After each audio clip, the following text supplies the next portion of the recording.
It's me on my own at the moment. There we go. Terry's joined. Hi, Terry. Finally, Jesus Christ, what a nightmare that was. Oh my word, mate! I was a little bit scared there for a second. I thought I was going to have to film. I've had to come outside and sit in my truck. Nice. The internet isn't working. I was in the garage because I've just put the kids to bed, and the internet isn't working. The router is about 20 foot away from me here, and it still wouldn't work. I just shut my phone down, restarted, and it went. Luckily. No, that's cool. That's cool. Chinese stuff. That's what it is.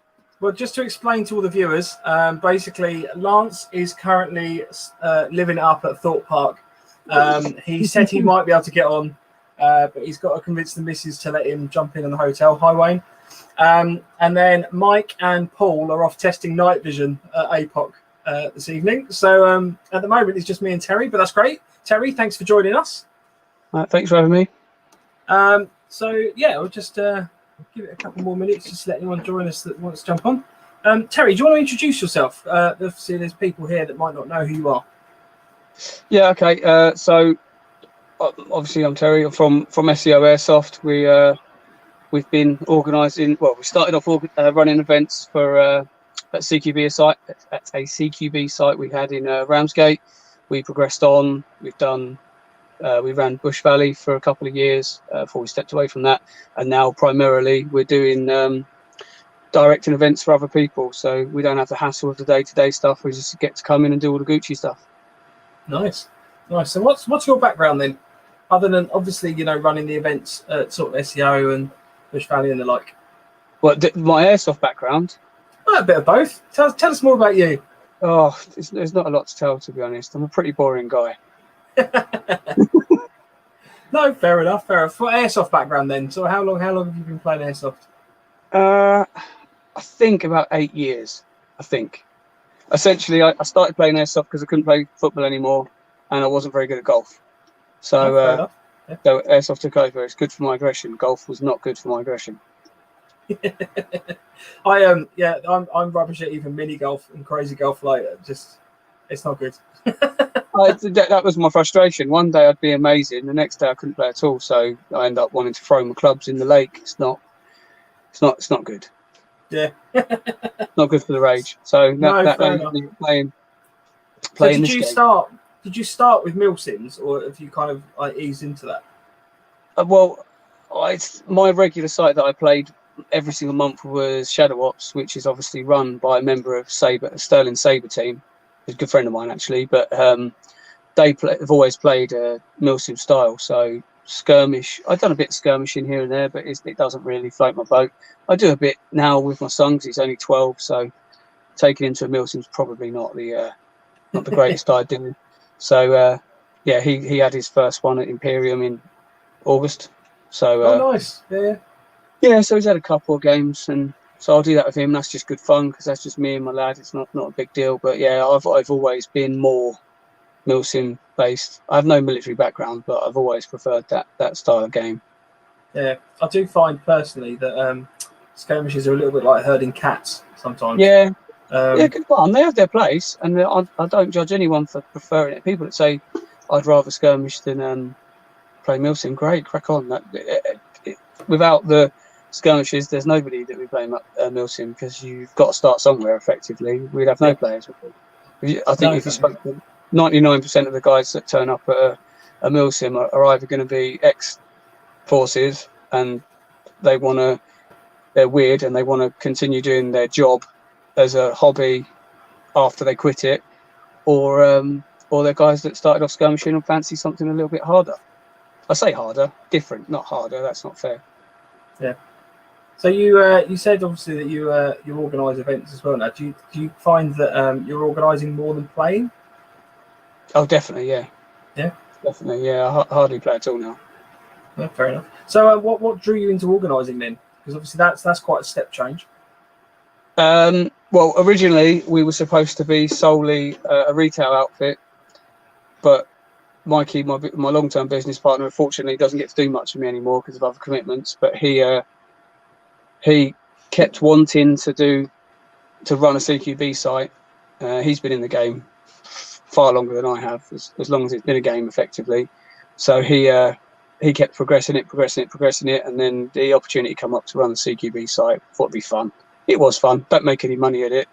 It's more hard work than it's worth in terms of profit, but it was a good laugh. So we started off that way.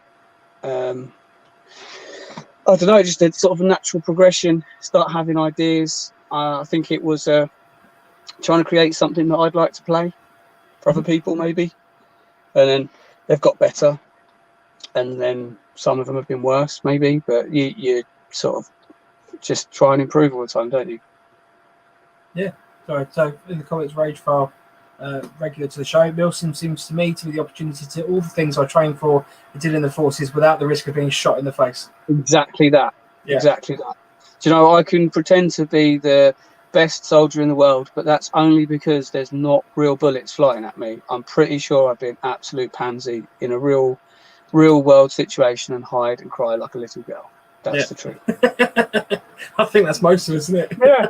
I think some people seem to think they've done a bit of milsim, so if a zombie apocalypse hit, they'd be able to kill millions of zombies. No, you wouldn't. You would get eaten first. That's the fact of it. Oh, cool. So, what sets your milsims? I'm going to ask. I've written a list of questions. Yeah, that's cool. So, what sets your milsims apart from like others that run around the country? Like what do you think you bring to the table specifically? So, if it's a summer event, I've heard this said by others to me that we change the way it runs because we get such a varied sort of player to our own ones, not ones we're organised, because this Imperium one's something completely different. But for argument's sake, we'll talk about Imperium specifically later. Yeah. So the ones we've done ourselves, there's certainly a more personal touch to it, in that we will almost, as much as I say we won't do it, mother people, in that we can drum home, bring the right stuff, make sure you got this, but we know there's going to be some people that don't. And rather than just letting them die, we will do something. We will light a fire. We will take people out. We will call somebody's parents to come and pick them up because we're concerned about their condition at that point in time, and carry their kit out of the game area for them to make sure they get taken away. We will do those things, and especially in summer, I tailor it so that it's deliberately slow, because we have guys that haven't done it before, and we get the absolute mix. Like I said, we get a lot of ex-servicemen who know what they're doing, and they will deliberately slow themselves down and others around them. But then you get some guys who still feel they can skirmish for 24 hours. So we do things to make it slow. It is a bit more personal in that people will message me directly, and I will deliberately put things into a game that I know players will enjoy. But I will look at, because we always did it with smaller numbers, I would look at the people that are coming, and 90% of them I know well enough to say, well, that person or that team would really enjoy it if this happened, and that team would really enjoy it if that happened. So we always try to do it that way, make it a bit more personal. We never really made money from Airsoft. That's not what we're in it for. But it was always, that was the idea. That was what was behind it anyway. Cool. So Rage Valve was asking, sorry to be a dick, missed the start. What milsims do you run, and are you the SEO guys? I am SEO Terry. Yes. It's even here on my t-shirt. I think I've got a t-shirt or a patch or something of your guys somewhere. Oh yeah, we scatter them around everywhere, trying to get people to wear them. Trying to get your name out there, isn't it? I think the other thing that we do slightly different is, because I've sampled everybody else's, I take a little bit from each. Mm-hmm. I'm heavily influenced on stuff that comes from the Sterling side, because that's my go-to, that's my favourite. All my favourite events have been theirs, and I've got a massive amount of respect for what they do. So a lot of it, like the medic rules that we'll use and stuff, not direct, not rip-offs, but a lot of it is influenced from their sort of ops. A little bit from Legion as well, because I've got a lot of respect for those guys. So I can take stuff from them. Yeah, just a bit from everyone. Everywhere we've been, see what they do, take a little bit on board, and then make it something different. That's the idea anyway. No, that's cool. So, I mean, do you get a mix of players? You obviously said to sort of, one of the things that sets you apart is to help mother people if they need it. I mean, do you find you get Yeah. like a general mix? Because I know Sterling sort of seems to get, from my understanding, like a lot more of the hardcore players. Yeah, that's true. It is that, and I think people are scared to go because they know. I mean, the thing is, those ops are designed to say, right, this is the information you've got. You'd be there at this time. If you're late, you're not playing. If you haven't got the right kit, you're not playing. And this is what will happen. That's it. Which is great for me because that's what I want. I'm not. I won't need to be mothered. I want to go to an event and just have it like that and be great.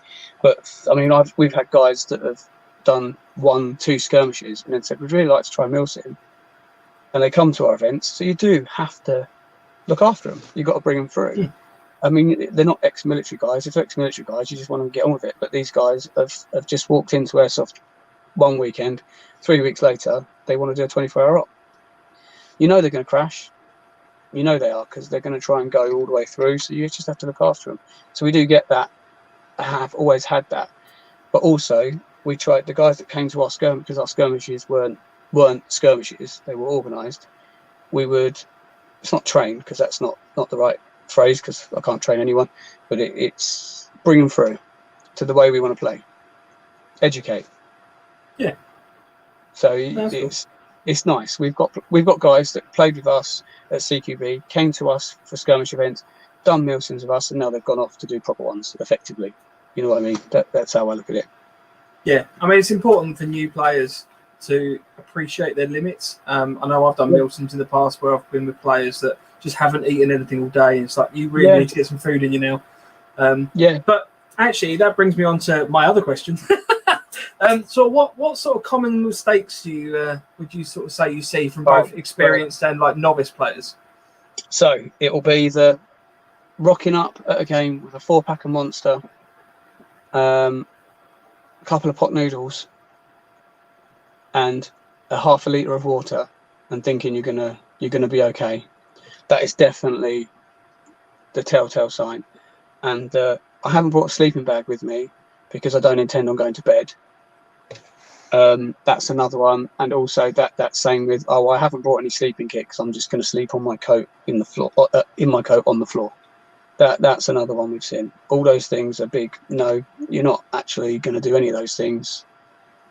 You're going to eat properly and drink properly. I mean, if it's the summer, you'll find me like a mother following people around saying drink that, and we just end up with water everywhere because, like I say, guys will turn up and even players that are seasoned. One of them turned up to an event a couple of events ago with biscuits and whatever else it was, no proper food. And these guys are real proper players. So it's a massive no-no for me. Yeah. So it's not even like airsoft related. It's just literally taking care of yourself. Just make sure you get the fundamentals right. Yeah. This is the thing. The airsoft side takes care of itself. If you can no longer feel like you can shoot or that your equipment's failing, that's not the end of the world. But if you hit a brick wall because you haven't eaten properly and you've drank 4 Monsters and a pot noodle and eaten a pot noodle all day, that's health. That's serious. That's no longer part of the game. Yeah. Oh, cool. So I mean, talking to sleeping and stuff, what would be your sort of typical Milsim setup that you'd sort of recommend for me, for yourself or for gamers? Well, So the punters I expect to be in bivvies and under bashers, and I will sleep in a 9x9 landy tent because that's how you've got to have a bit of comfort, don't you? If I'm running the op. Generally, I mean, most of the ops I go to have always been urban, so you're in structures and buildings and whatever else. But if it's hard routine, then personally I'll be under a basher and a bivvy. Just a standard issue DPM one, nothing fancy. Yeah, no, fair enough. Right. How important do you think role play is? Massive. In a Milsim? Massive. So there was an interesting question. So we've got one of the Octo 8 events coming up.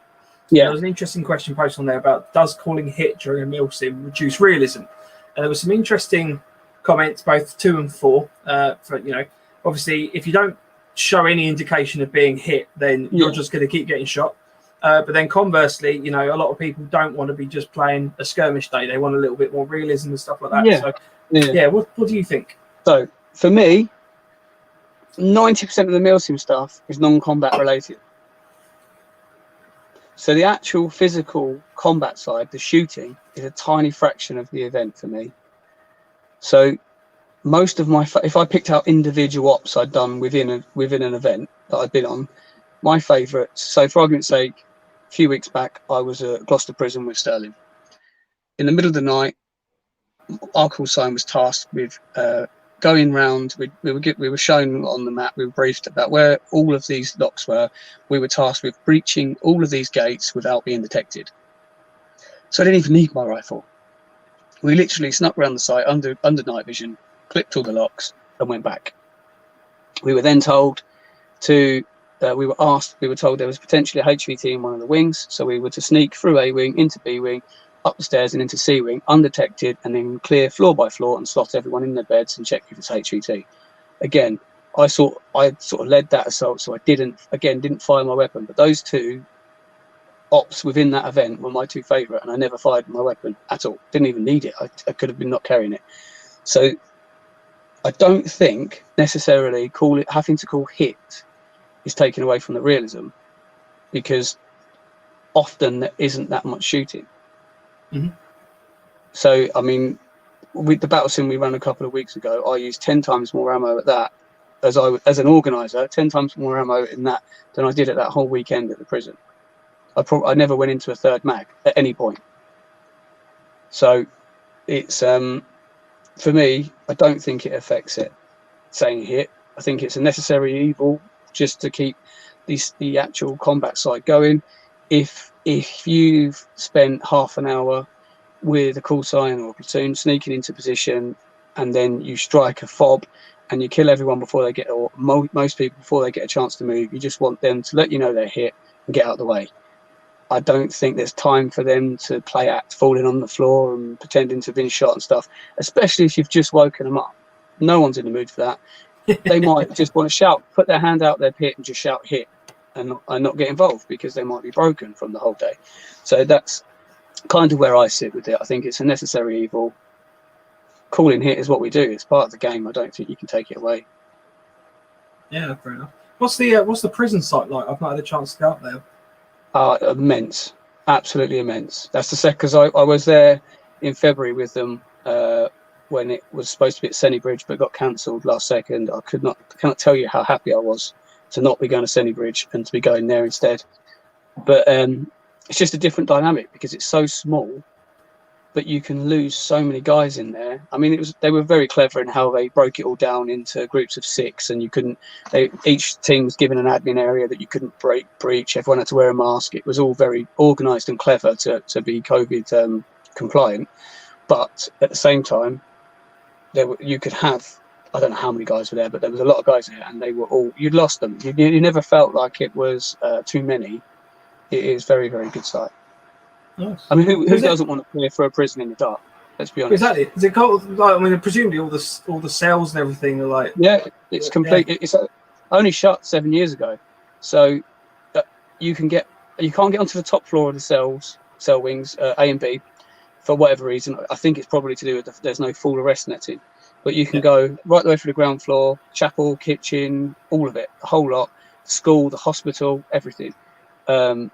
And you've got all the different wings. There's nothing you can't do. And when you're moving through the wings, you've got a clear cell to cell. It's fantastic. Really, really good. I've played before. There's the tunnels. I can't remember the name of the site now. In Epsom. Epsom, yeah. Oh my word, that's a scary place. It's like an old communications bunker under the ground. Yeah. It's pitch black. So they've got like a little Jenny outside, the little portable lighting, and we had to clear this old shower block from like World War II. And people are just popping out, and I nearly shat myself. I'm not even kidding. It was proper terrifying. Oh dear, yeah. So how important? I'll jump this one. What for you determines a good event then? So again, all the best events for me that I've attended as a player, I've hated at the time. You know, where you feel like, oh, this is terrible. I'm struggling. I'm not coping. And then you're relieved when it's end X, and then all the way home you think, actually, that was fucking brilliant. And then over the course of the next few days, you start to think, oh my God, yeah, that was amazing.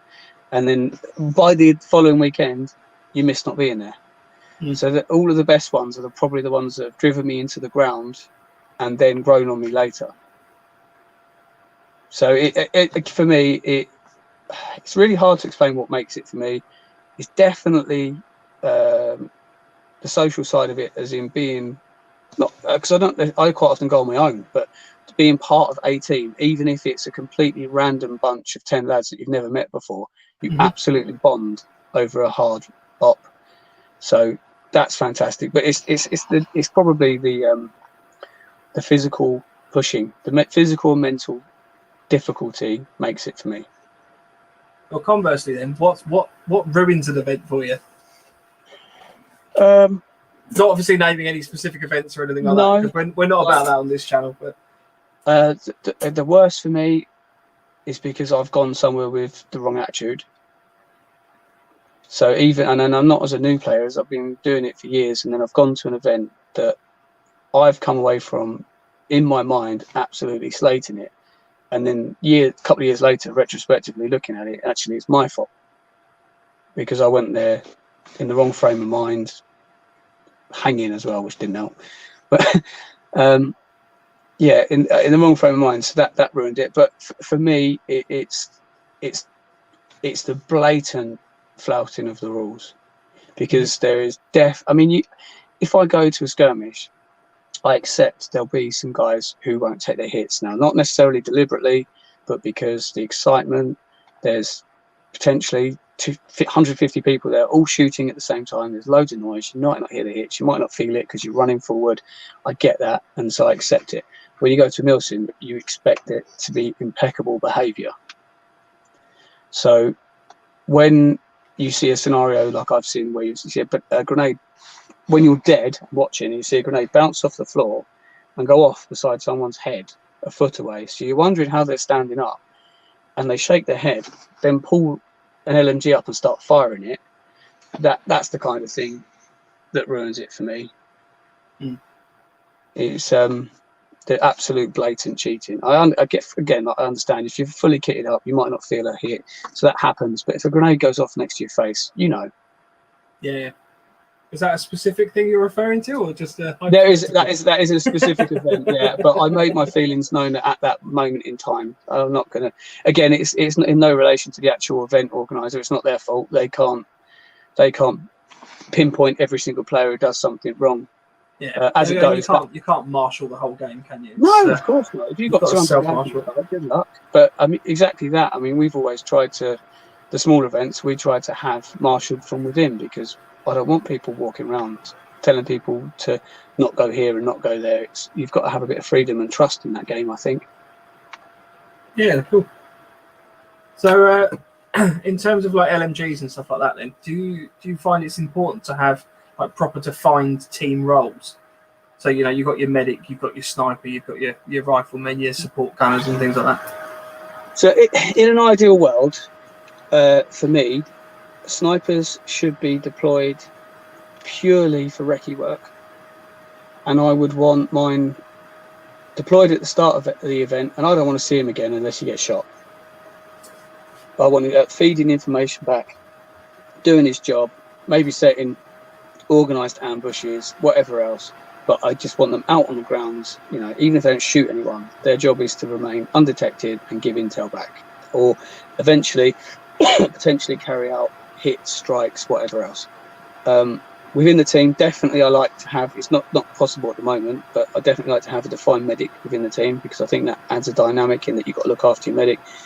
Definitely like to have the organisation of having a TL, a 2IC, a radio operator, and a medic. That is something that I'm keen on. In terms of breaking it down into weapons class, not so much. That doesn't bother me.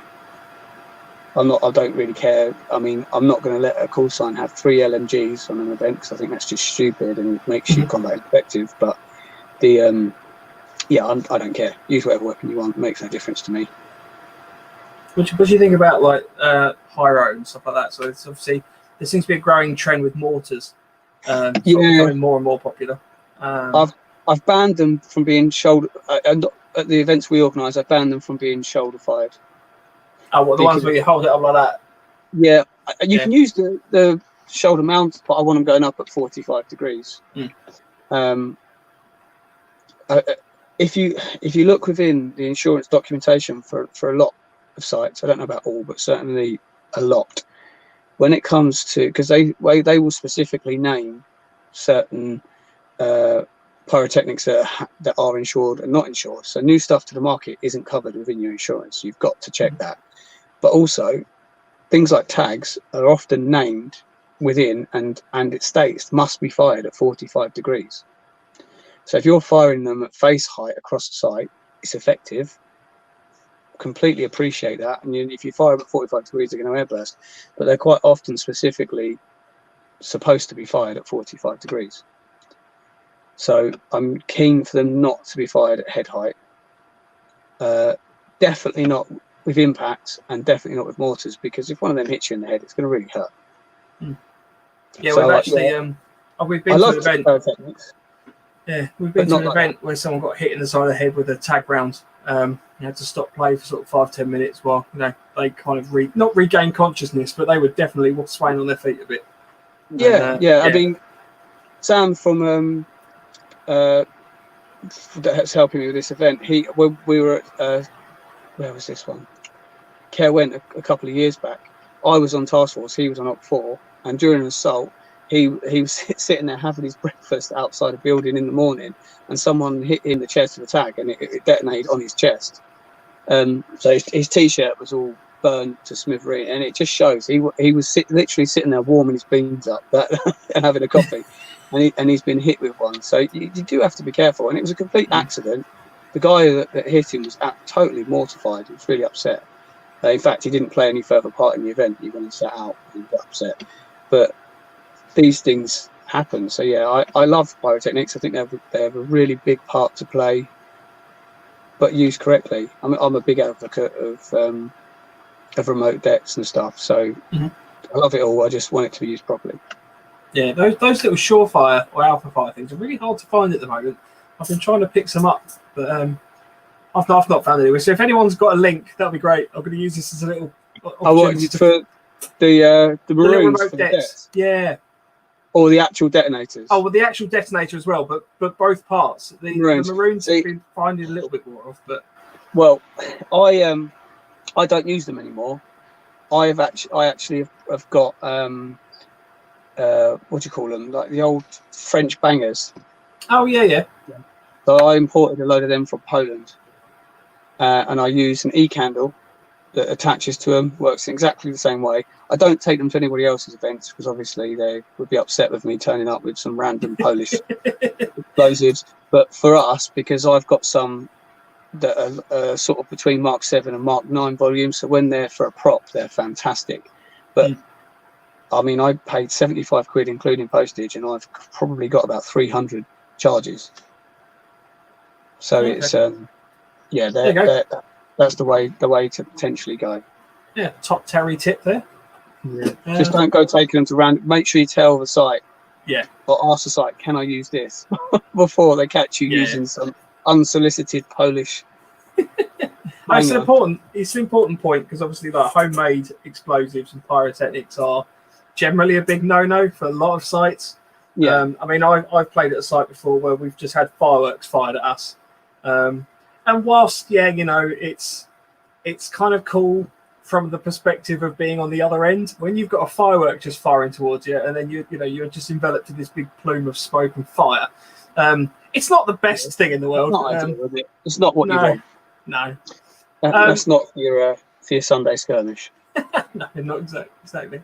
Let's just jump on the comments for a sec. So, let's have a look. Lance, who was meant to be joining us on the chat, who I believe is probably just sitting in the hotel room watching this. I can't stand seeing vids of mortar tubes being used as rocket launchers. Yeah, I agree. Yeah, I saw one at one of our events. I saw one back afterwards, and that's where I said you can't do that anymore. I mean, it looked really cool, but still, I could see this was fired. And then in the video, you can see actually only just goes over Jim from Platoon Store's head. And if it's a foot lower, and it's probably deliberately put over his head, but what if it clips a branch and then whacks him in the back of the head? It's a get shut down. That guy potentially seriously injured. It's not good for anyone. No. Rage Val, nobody who has ever, so this is obviously referring to the hit, nobody who has ever been shot for real has ever shouted, "I'm hit, medic, fuck, shit, mummy." They just raise their hand and walk off. Oh, blimey. Graham Hoffman. Hi, Graham. We need more RPGs, not mortars. Yeah. Again, I mean, Jim Imperium is with the armor has implemented that you must. It doesn't matter what you fire, tag. It doesn't, because he said you can't do it with mortars, but it's got to be fired from a converted weapon. So it's got to be a law or something of that kind. If it does, you can't just rock up there with your tag launcher and shoot a tag at the side of the tank. It's going to get ignored. It's got to be one of those little, the little sort of sawn off, double-barreled things that you sort of the tag. Yeah. You're not rocking up with your pirate gun. Isn't going to stop the armor. Yeah. So don't even aim it because it will just run you over. It's pointless. Question for Terry: does he believe there should be a limit on the pyro that individuals can carry? Obviously, mortar teams would vary more, but for your average oppo or operator, what would you say is a realistic limit for pyro? I would say, if you're talking about what bangs you can carry, I don't think you should be having more than 4 or 5. I mean, let's be honest. If you're I think you should limit the amount of magazines that you're carrying, because I don't think anyone takes into consideration if you're actually carrying 12 AR magazines, the amount of weight that would actually be in reality compared to carrying a BB magazine. If it's real steel, it'd be a lot of weight. And yeah, you're not going to be carrying around a backpack full of grenades, because again, real grenades are heavy, so it's not realistic. I would expect to see 4 or 5 on someone, and that's about it, really. Yeah, but you do see smokes again, a couple, 2 maybe. I mean, you just wouldn't carry more than that, would you? So you don't need more than that. Yeah, I have seen previously. You've got this. To be fair, was at a skirmish, but there was some real young lad who rocked up, and he had an entire backpack full of Mark V's, because I think it's his birthday or something like that. He was just like Bomberman. He was just like running around, just throwing them out like that. It was amazing. You know what? If it's at a skirmish, I couldn't care less, to be honest with you. You can do what you want with them, but yeah, I mean, if you're defending a fob, I think you can have as much pyro as you want, because you would be potentially at your weapons cache, so you can do what you want. But if you're out on the ground, it's not realistic, is it, to be carrying 5,000 rounds and 17 frag grenades and 18 smoke grenades, and how much water are you going to carry when you've got all that on it? It's just not. It's not right. They're the people with their 4 Red Bulls and the pot noodle. Yeah, exactly. Yeah, they don't need anything, do they? So you mentioned about vehicles. Obviously, we'll cover that in a second. We'll pause for a little break while we do the results of the competition. But obviously, how do you see sort of vehicles playing in Milsips? Because that again seems to be something that I'm seeing more. I can't be hypocritical of it, because if I said anything negative, it's going to really put a damper on what we're about to do, given the sheer amount of vehicles that are going to be at the next stop. But definitely have their place. Definitely. I love like with some of the Legion events I've been to, and they've got a police faction, they'll do a car up to look like a police car. Absolutely love that. That's just, got a siren and got the blue lights on top. That just makes it for me. That now is a police force. Whereas the guys, again, no disrespect, because this is what happens at our events, but guys rocking up in all black to play police is fine. But these guys have gone out looking legit in an actual police car. And then I've been to events with Sterling where whatever country you're in, supposedly, the police car's done to match what they do. So nice. You're in Chad, you've got a Chad police car driving around. It makes it for me. Armors, if you've got armor, it's fantastic. It's a really good element to it, and I think that personnel carriers are great.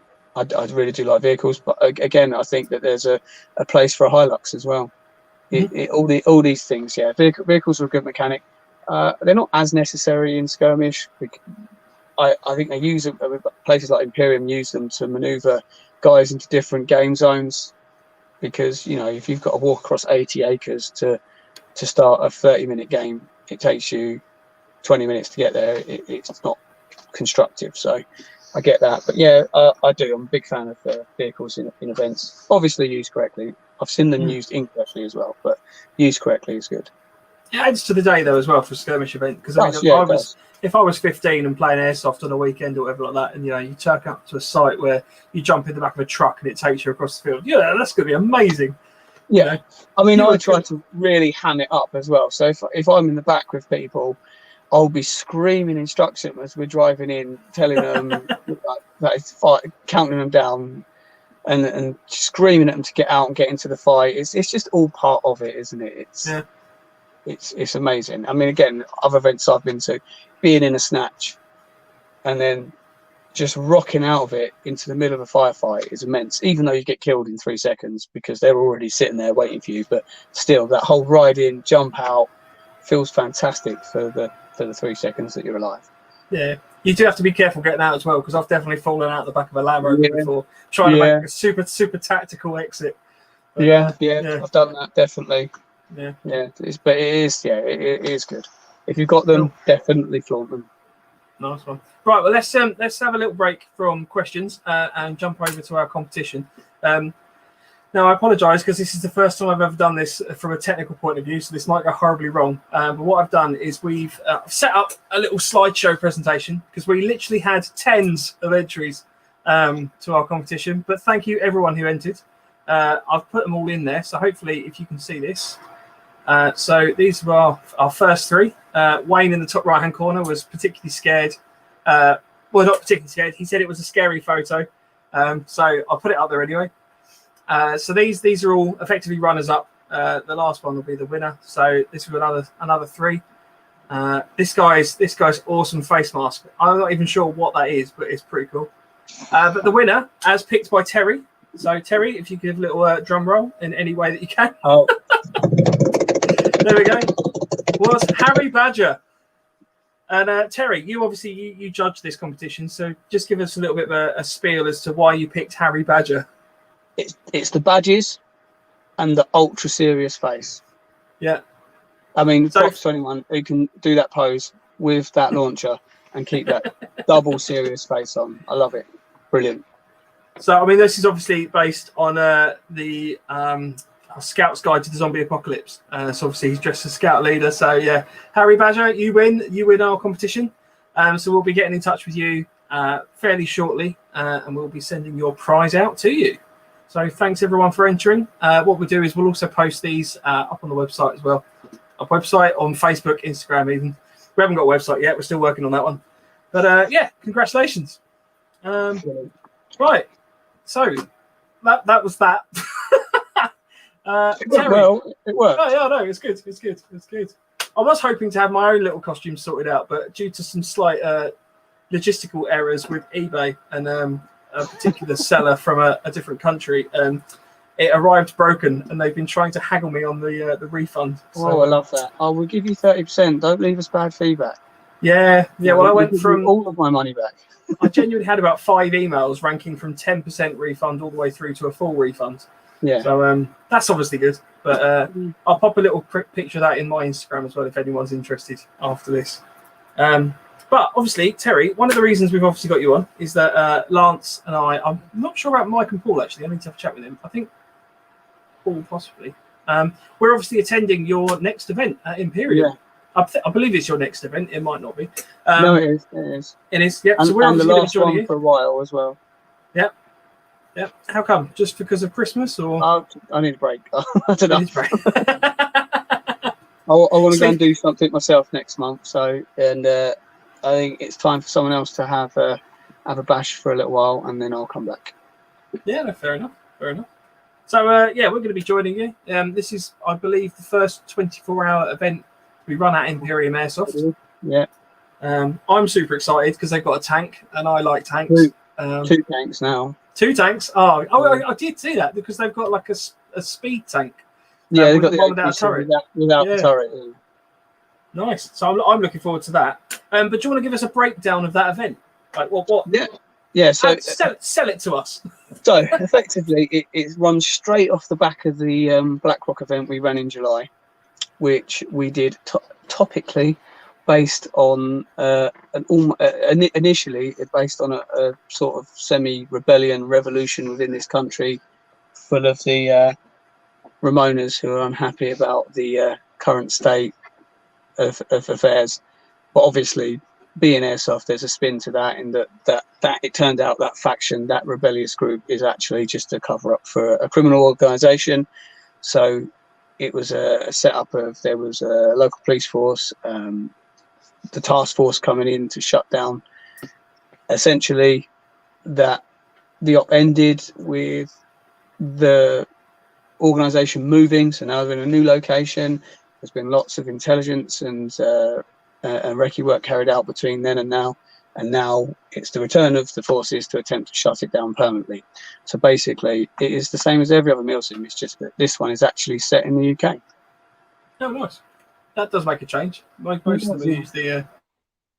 I mean, we've done the Afghan, we've done everything else, so we just want it to be something a bit different. Yeah, fair enough. How many factions are there then? Four. So who are the different factions? So effectively, you've got the UKSF guys, you've got the rebel group. There is a section of actual civilians, so I don't even know what they're going to do. They are going to have a way of life. They are full-on civilians, unarmed, can do whatever they want because that's always fun. And then there's a separate group that are effectively another criminal organisation, small, that are going to be there to be influenced by everyone. So it's a completely open playboard in that you've got the two main factions, then two smaller factions that are open to influence. Okay, cool. But obviously the civilians are there to stop it from just being a full-on force-on-force fight. You've got to be careful. The SF guys are going to have to be careful not to kill any of them. Yeah, I do like it when there's a civilian element because there's always that shoot, no shoot thing. It does, I find, make it a lot harder because obviously rules of engagement, if you're not meant to shoot them, you can't just run into a room just blasting away. No, yeah, so we always have quite strict ROE on our events because the role play is important. But also it gives another element because you can't have a lapse in concentration. These guys will have a pistol tucked down the back of their trousers, so you've got to be ready for it. Obviously, unfortunately, at this point in time, there's none of the stop and search stuff that we would like. We've always been happy to be the physical side of it to be as much as you want it to be. So if you're up for it, you will get properly searched. You will get put face down in the ground and pinned. But obviously, if you're not up for it, then you have to say the safe word, which is always pineapple. But in effect, you can always say, I do not want to partake in this, and then just hand over whatever you've got, and that's the end of it. So it can really be as rough or as nice as you want it to be, but obviously COVID means we can't be manhandling each other at the moment. Yeah. How are you finding COVID actually? Because obviously it's a shit time for everybody. I think we can all safely agree to that. But I mean, obviously, events and organising events must be a particular kind of difficulty. It's just an extra layer of risk assessing to do, an extra layer of rules to look at and break it down. Obviously, we were initially supposed to do BlackRock in April, so that was just postponed indefinitely until the rules changed in July, and then we got it on. This time, it's not my site, it's not my event. I'm just there to direct it. So Jim's handles all of the health and safety side of it. Obviously, I've got my own risk assessments from what we've done. So the trouble is, it's all vague. It's all open to interpretation. It's not easy, is it? And because we don't have a governing body or an actual organisation that look after us, nobody can go to government and say, "What about us? What can we do, not do? Have we got to limit it to 30? Can we do this? Can we do that?" No one's doing that for us. So we can only go with the nearest possible, which a lot of people take as a leisure industry. So as long as theme parks are open, we can continue. But absolutely, the face coverings, it's within our kit list that everyone has to have a face covering. I generally carry a box of 100 just in case somebody hasn't got one. And then everybody must carry personal hand sanitizer, and no contact. That's it, effectively. If you accidentally find yourself, I put it into the rules last time. I don't know how Jim's going to do it this time, but I had it that if you accidentally went into a room, because if you're under fire, you might run into a small structure, not know somebody's in there. If they've already got their mask up, you just pull yours up until you're able to leave. Then everyone should be covered. But it is difficult. We can only do our best and hope that nobody picks anything up, really. Yeah, I would be interested to see, it might be a bit sensitive at the moment, whether there's any kind of COVID-based games coming out in the future. Because obviously you've got scope for biohazards and all sorts of things at that point. Yeah, and everyone's going to have the PPE to wear, aren't they? So. Yeah, exactly. Yeah, I mean, I carry, obviously, within the first aid kit, as well as the normal stuff, there now has to be, make sure there's gloves, aprons, and whatever else. I mean, the fact is, if someone has a real injury and I have to get stuck in, I'm not going to waste time getting an apron on to deal with it. You've got to, life or death has got to come before worrying about contracting or giving someone COVID. You've just got to get in there and do it. But generally speaking, if someone's got a minor injury, you're going to have to apron up before you can put a plaster on, all that crap, face visor, which I say is bad. But if it's as bad as all that and someone ends up critically ill from it, then it's worth it. Yeah. I mean, we're not going to turn the whole chat into a COVID thing, but I do think that I think there's a risk. And I just think that, for the sake of just doing a few extra little things here and there, I don't see it as being a bad thing. I'm certainly not screaming civil liberties all the time. But it's one of those things. If you do nothing, you don't deserve to be operating, because it's law, effectively, isn't it? So if you do nothing, that would be no different to ignoring the dual limits for weapons. If you're going to do nothing to minimise the risk of your players contracting a potentially fatal virus, then you may as well be letting them play with 1,000 FPF guns, because it's the same. It's not complying with law. Yeah. Well, on that happy note, so what's set this one apart from other events? So I've been to a couple of Octo 8 games. I've been to Legion games in the past. Why is this one going to be the best event that I've ever been to? So other than my positive mental attitude that I bring to it. Well, yeah, I mean, there is that. I mean, the difference with this one is that the planning is being shared between more people. So Black Mountain Milsim, or Airsoft, I can't remember what they're called. Obviously, they're a team, but they're friends of mine. I've played with them for years. Those guys, they bring something else to it for me. So there's more of a team involved. So as the actual organizer, all I have to worry about is making sure the event runs well. I don't have to worry about any of the other crap. So now I'm not concerned about the safety element. I'm not concerned about the actual how the mechanics of getting people on site, parked and in position are going to work. I don't have to worry about any of that. So for me, I can fully concentrate on making sure the event's good. I mean, we've got 2 tanks, so that's kind of... Yeah, I mean, that's going to make me giggle for most of the weekend. So, I mean, the fact is, you've got the opportunity to ride in a MOG, 2 tanks, depends on what team you're on, the pins, all of that stuff going on. But there's a lot of surprises I can't... Not surprises. There's a lot of different things, mechanics going on that I can't talk about. But for argument's sake, the task force setup is going to be better than we've ever done it before. So we have a dedicated fob in there that will be built up. We will be running that. I've had the Orbat. It's not been done as I would normally do it, which is to the best of my abilities. I've had it, or having it legitimised, so it would be like a real Orbat.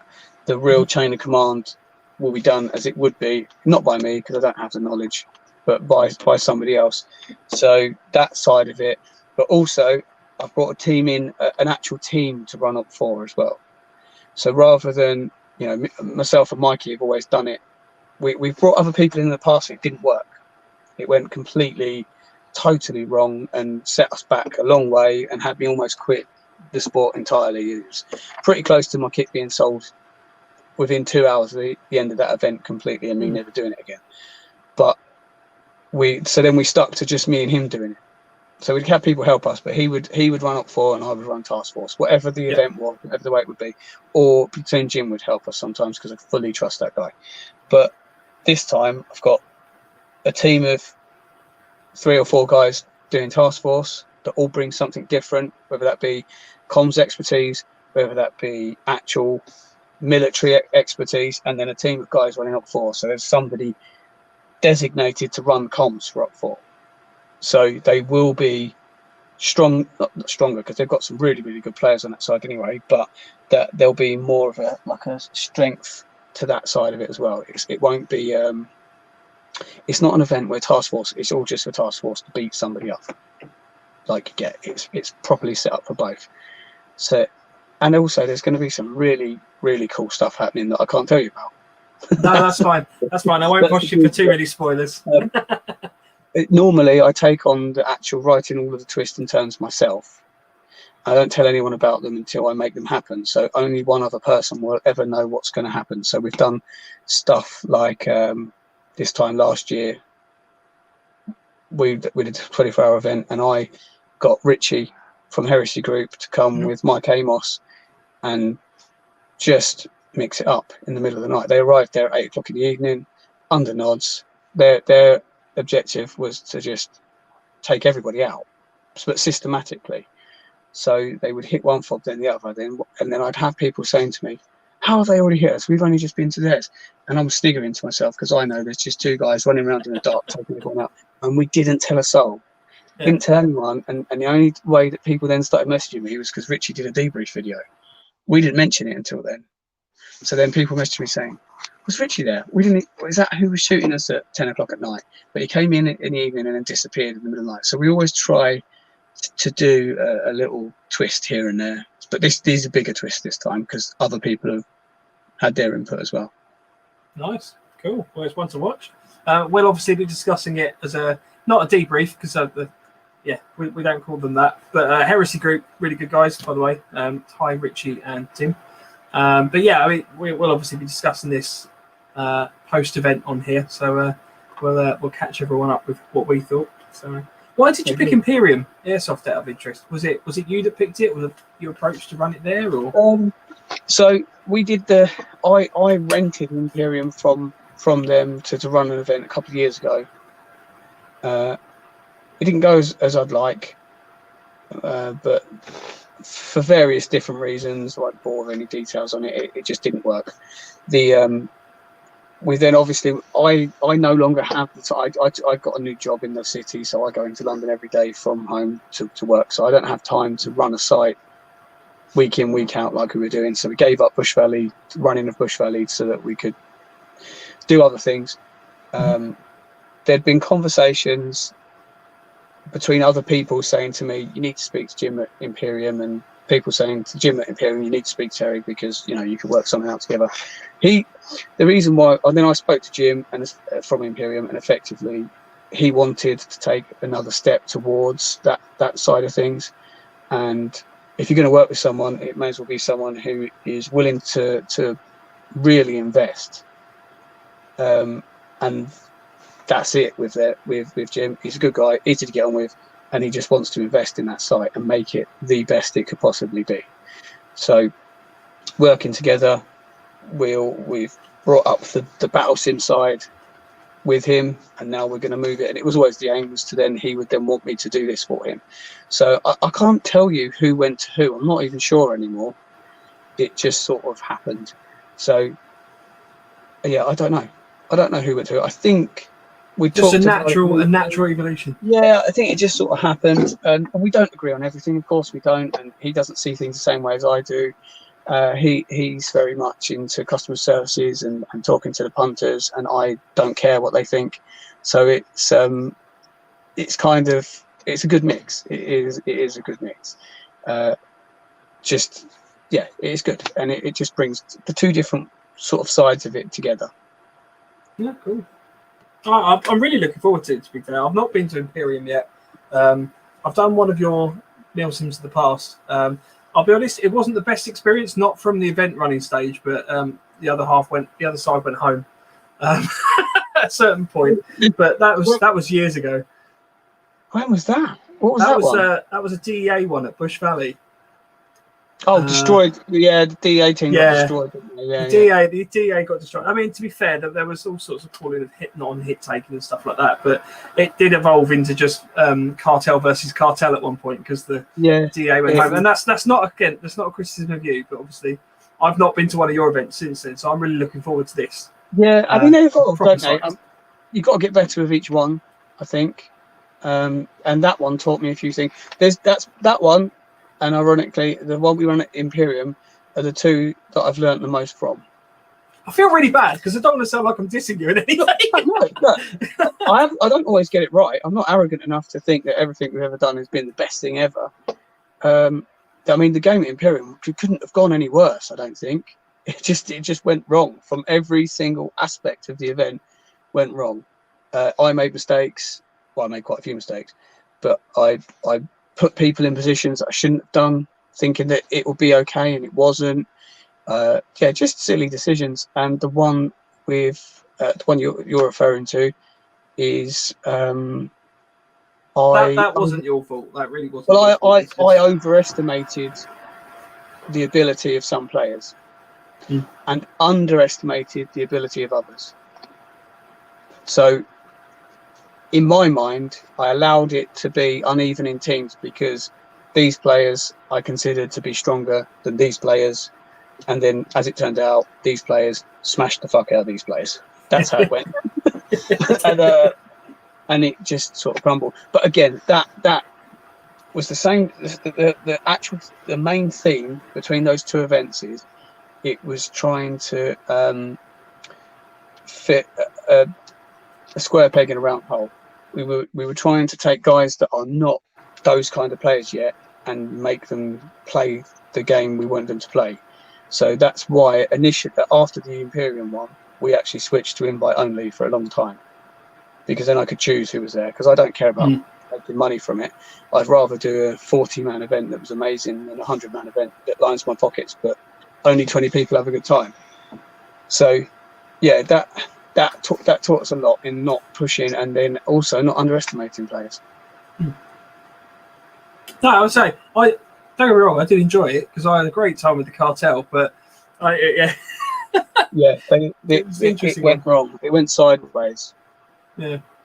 No, that's cool. I mean, obviously, I was a HVT for that event, and the team that were protecting me got eliminated. So I had to survive by myself, stuck, being hunted by a large group of you lot. And I actually escaped, but you hid in the caravan, didn't you? No, I allowed people to think I was going that way, and I backed down the hill and belt buckled about 120 meters through the shrubbery to come out the other side, and killed about 4 or 5 guys from behind and then disappeared. Yeah. So I don't know how, somehow managed to escape being captured, but the whole time that I'm that level of HVT doesn't help, because then I wasn't able to orchestrate everything else that went with it. And the other issue there was also we allowed an open lunch, so people were just disappearing from the field and not telling us. So I think it was people morale dropped because they were getting dumped and they expected to just win. Yeah. I think that's what it was. Yeah.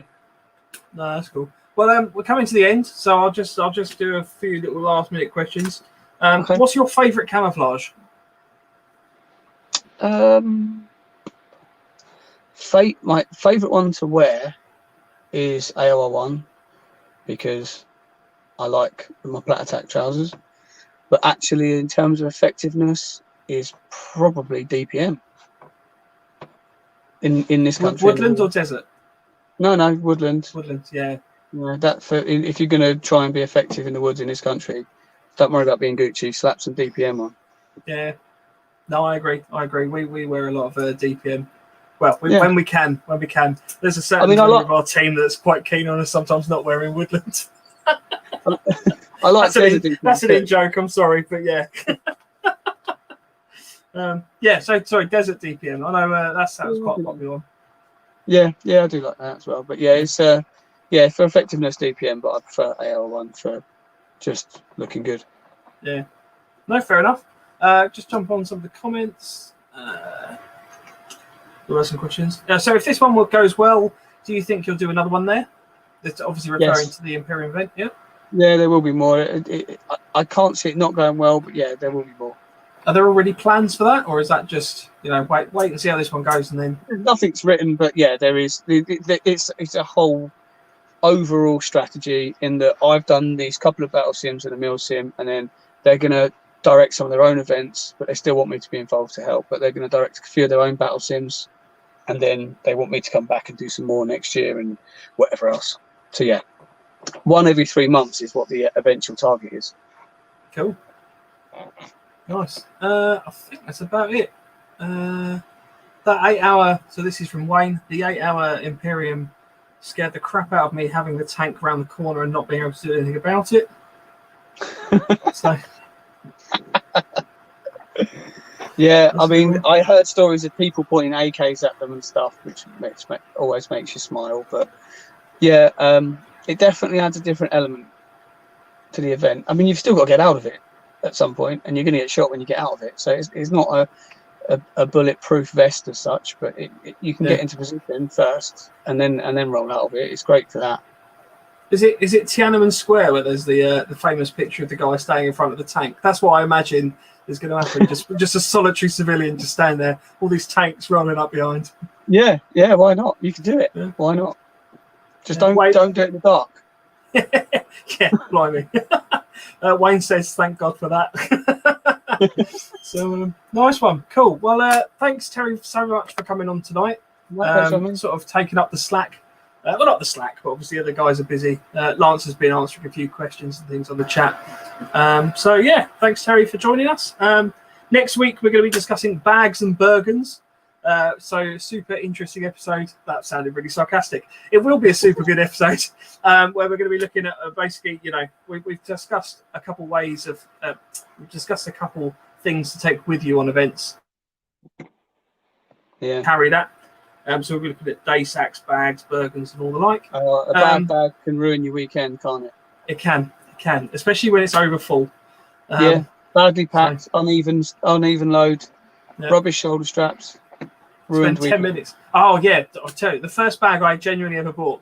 I don't want to turn this into the next episode already, but the first bag I ever bought, the shoulder strap broke within 5 minutes of me putting it on right at the beginning. So I was just single shouldering this bag for the rest of the weekend. That wasn't much fun. A little while ago, I had an Ozcam, Desert Ozcam bag, and it's cool, so I wanted it. So I didn't even bother to check how practical it is. Loaded it up, and it was heavy carrying it in, but carrying it out at the end of an event, I whacked it on, and it pushed my belt into the tops of my thighs, and I got about halfway across site carrying it, and my legs went dead. So I was just shuffling all the way back to the safe zone with this bag on. But it went. I haven't got it anymore. Yeah. Well, that's the thing, isn't it? Kit is an evolution process. Yeah. You do just change out bits and pieces. So yeah. Just wanted to give a few shout outs just very quickly. Military Corner in Thetford in Norfolk. This isn't a paid advert in any way, but I was up there the other day, and they deserve a bit more love. So if anyone's around in Norfolk and wants to go and drop them a chat, they're really nice guys. I'll feel a few bits and pieces from them. Highly recommend that. And yeah, that's it. Nice one. Thanks, Terry. Brilliant. And we'll see you all next week. So cheers. Stay on.